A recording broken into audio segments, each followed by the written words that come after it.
আমরা প্রথমবার ডিফারেন্সিয়েশন করলে আমরা এই জিনিসটা লিখি dy বাই dx, দ্বিতীয়বার ডিফারেন্সিয়েশন করলে লিখি d square y by dx square বা y2, তৃতীয়বার যদি আমরা এই ডিফারেন্সিয়েশন করি মানে এই জিনিসটা ডিফারেন্সিয়েশন করি তাহলে আমরা লিখতে পারবো d cube y by dx cube. এভাবে যদি আমরা 200 বার ddx করি তাহলে ওই জিনিসটা লিখবো d to the power 200 by dx 200। ঠিক আছে, এখন এই জিনিসটা পর্যন্ত ঠিক আছে, কিন্তু সমস্যা হইলো পরীক্ষায় এত সহজ দিবে না যে দেখলেই তোমরা পারো, এটা দিবে না। পরীক্ষায় দিবে একটু ঘুরাইবে চাই। কিভাবে দিবে, যে ধরো আছে dx by dy by dx plus d cube y by dx cube সমান d square y by dx square, এই জায়গা দিয়ে দিল 4। বললো এইরকম একটা কঠিন জিনিস দিয়ে বললো এটার অর্ডার কত বা ক্রম কত। ঠিক আছে, তখন কি করবা, তখন দেখবা এটা কতবার করা হয়েছে, এটা করা হয়েছে একবার, এটা করা হয়েছে কতবার, এটা করা হয়েছে তিনবার, এটা করা হয়েছে কতবার, দুইবার ডিফারেন্সিয়েট দুইবার। কোনটা সবচেয়ে বড়, বড় হইলো আমাদের 3 নাম্বারটা, তিনবার এটা সবচেয়ে বড়। যেটা সবচেয়ে বড় যেটা, এটা হলো আমাদের এই সম্পূর্ণ সমীকরণের ক্রম। ঠিক আছে, সবচেয়ে বড় হলো 3, তাই এই সমীকরণের ক্রম হলো 3। বুঝতে পারছো? এখন যদি এই জিনিসটাকে আরেকটু কঠিন করতে চাই, d4y বাই dx4 সমান যদি লিখে d square y by dx square to the power 4। ঠিক আছে, এইরকম যদি দেয় তখন কি হবে, এরকম দিয়ে বললো এটা ক্রম বের করো, তখন আমরা কি করব, তখন দেখবো এইটা এই পাশের এইটা কতবার করা হয়েছে, 4 বার করা হয়েছে, 4 বার। এইটা ডিফারেন্সিয়েশন কয়বার করা হয়েছে, 4 দুগুণে 8, না এটা করা হয়েছে 2 বার। এটা ওই পাওয়ারটা আমরা হিসাবে আনবো না, ঠিক আছে, ওই পাওয়ারটা আলাদা বিষয়। এই ডি এর উপরে কোনটা আছে, ডি এর উপরে যত আছে ততবার করা হয়েছে। এটা করা হয়েছে 4 বার আর এইটা করা হয়েছে 2 বার, তাহলে এটা 4 বার আর এটা 2 বার, কোনটা বড়, বড় হলো 4 নাম্বার, তাহলে এটার ক্রম কত, 4, ক্রম হলো 4। ঠিক আছে, তাহলে ক্রম নিয়ে আশা করি আর কোনো ঝামেলা নাই। বুঝতে পারছো ভালো করে? স্যার শুধু বলো। পরীক্ষা শুধু স্যার মানে আনসার করার সময় সবচেয়ে বড় 4, সুতরাং ক্রম 4 ওরকম লিখে লিখব। না না না না, পরীক্ষায় ধরো প্রশ্ন আইছে এরকম যে dx d square x d আরে y dx square plus d cube y dx cube সমান 1, এই সমীকরণটার ক্রম কত, এইটার ক্রম কত। ঠিক আছে, এরকম আসছে মনে করে পরীক্ষায়, তখন কি করবা, লিখবা ক্রম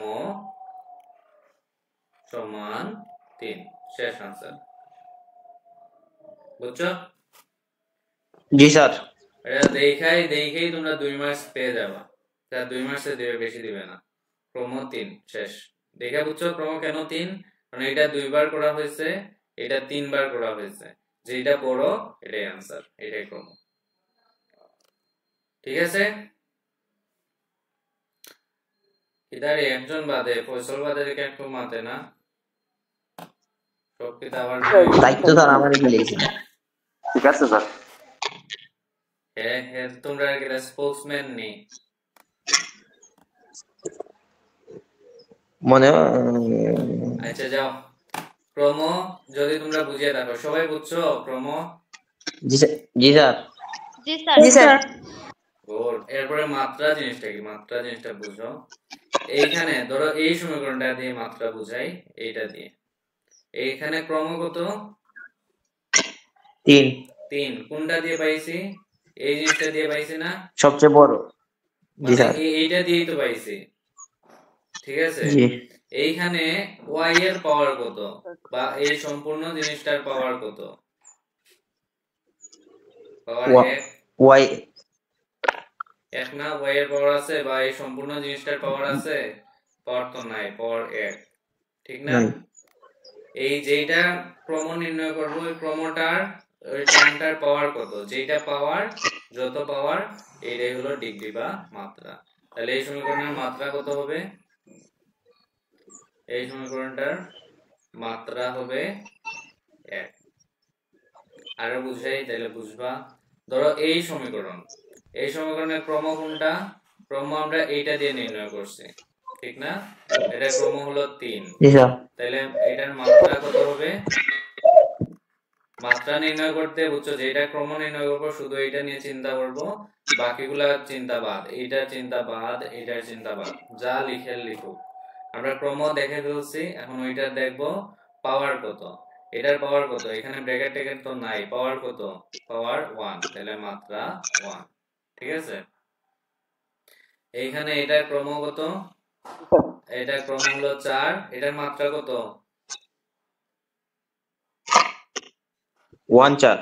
এইটার মাত্রাও 1, ঠিক আছে, কারণ এখানে ব্র্যাকেট নাই। যদি এইটা ধরো 4 না দিয়ে এইটা ধরো এরকম থাকতো, যেমন আরেকটা দেখাই, ধরো আছে dy বাই dx একটা সমান d square y by dx square whole square plus 5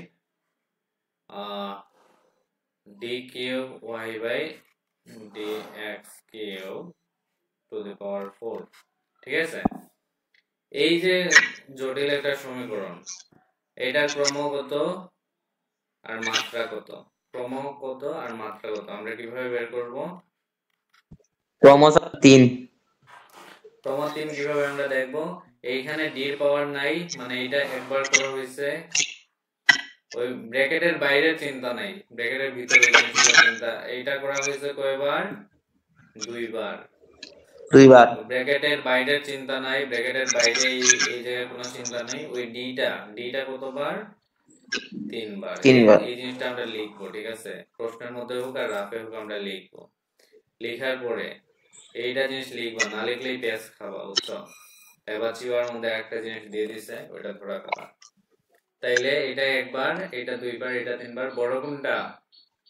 এইটা বড়, 3 নাম্বার। তার মানে ক্রম হইল 3।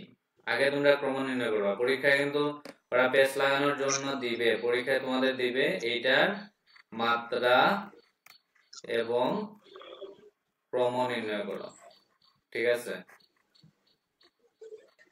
তাই তোমরা পেস খাও। ম্যাথ এমন একটা জিনিস, যারা প্রশ্ন বানায় ওরা সবসময় চায় যে তোমাদের কনসেপ্ট ক্লিয়ার কিনা, সেজন্য চায় সবসময় পেস লাগাইতে, সেজন্য আগে দিবে মাত্রা, কিন্তু তোমরা আগে ক্রম নির্ণয় করবা, কারণ ক্রমটা নির্ণয় করলে পরে মাত্রা নির্ণয় ইজি। তাহলে এখানে ক্রম কত? আমরা ডি দিয়ে দেখলাম ক্রম, ঠিক আছে। কারণ মাত্রা কোনটার? মাত্রা যেটা ক্রম নির্ণয় করবো ওইটার।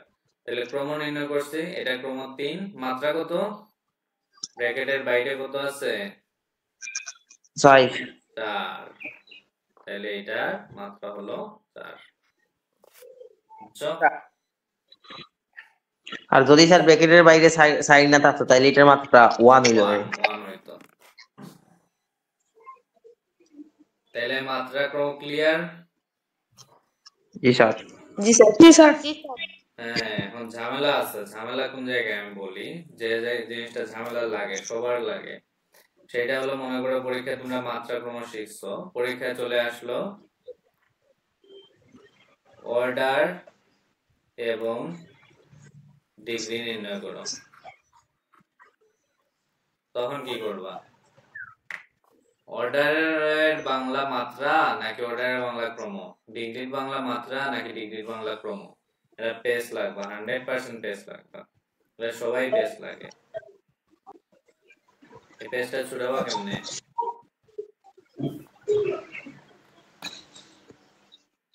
স্যার অর্ডারই তো ক্রম, আবার ডিগ্রি তো মাত্রা, সেম সেম। এই তো এই জিনিসটা মাথায় থাকবে না পরীক্ষার হলে, বুঝছো? পরীক্ষার প্রেসারে তোমার মনে হবে ওটারটা মাত্রা নাকি ওটারটা ক্রম, ডিগ্রিটা মাত্রা নাকি ডিগ্রিটা ক্রম, কিভাবে বের করবা? ডিগ্রি তো বুঝাই মাত্রা, আর অর্ডার ছিলই তো বুঝা যাইব ক্রম, ডিগ্রি খালি মনে রাখলেই। হ্যাঁ, এটা আমি একটা সিস্টেম শিখিয়ে দিই। তোমরা আর্জেন্টিনা সাপোর্ট করো কে কে? স্যার আর এটা সাপোর্ট করি না স্যার, ব্রাজিল। Argentina sir. আরে শোনো, একটা প্লেয়ারের নাম আছে না, ডি মারিয়া। হ্যাঁ, ডি মারিয়া চিনো তোমরা? জি স্যার। যারা সাপোর্ট করে তারা তো চিনে, যারা সাপোর্ট করে না তারা আরো ভালো করে চিনে। জি স্যার, আমি চিনি, সাপোর্ট করি না কিন্তু চিনি। হ্যাঁ শোনো, ডি মারিয়া দিয়ে তোমরা মনে রাখতে পারো এই জিনিসটা, যে ডি মারিয়া ডি, ডি দিয়া ডিগ্রি, আর মারিয়ার মা দিয়া মাত্রা, ঠিক আছে? সবসময় ডি মারিয়া দিয়ে মনে রাখলে এটা ইজিলি মনে থাকবে। ডি দিয়ে ডিগ্রি আর মারিয়া মা দিয়ে মাত্রা, ঠিক আছে? ডি মারিয়া মানে ডিগ্রি, ডিগ্রির বাংলা হইলো মাত্রা, অর্ডারের বাংলা হইলো ক্রম। আমরা ডিগ্রিটাই শিখবো, শিখে রাখবো ডিগ্রির মাত্রা, ডিগ্রির বাংলা হইলো মাত্রা, অর্ডারের বাংলা ক্রম, ঠিক আছে? তোমরা 2 মাস পেয়ে গেছো আজকে। জি স্যার, আন্ডারস্ট্যান্ড। আবার সুবহানাল্লাহ।